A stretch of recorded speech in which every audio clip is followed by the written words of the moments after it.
নমস্কার, আমি জয়দেব শাস্ত্রী। আজকে যে দীক্ষার কথা বলবো, কালী মন্দিরের এক অলৌকিক অভিজ্ঞতার কথা বলবো।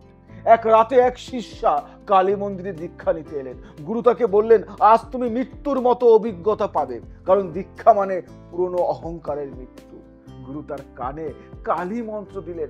হঠাৎ শিষ্যা দেখলেন মন্দিরের ভেতরে মূর্তির চোখ থেকে আগুন ঝরছে, আকাশ কেঁপে উঠছে। ভয় আর ভক্তি মিলেমিশে তার অন্তরকে রূপান্তরিত করলেন। সেই দিন থেকে তার আর কোনো ভয় থাকলো না। তিনি তন্ত্র সাধনার পথে মহাশক্তি হয়ে উঠলেন। তাই তোমাদের সবাইকে বলবো, যদি মনে হয় যে একই জন্মে পুনর্জন্ম ফিল করবে, তাহলে মনের মধ্যে একটা আনন্দর সঞ্চার করবে, মনের মধ্যে একটা অন্য অনুভূতি জাগাবে, তাহলে একটাই উপায়, সেটা হলো দীক্ষা। তাই গুরু দীক্ষা, মহাদীক্ষা।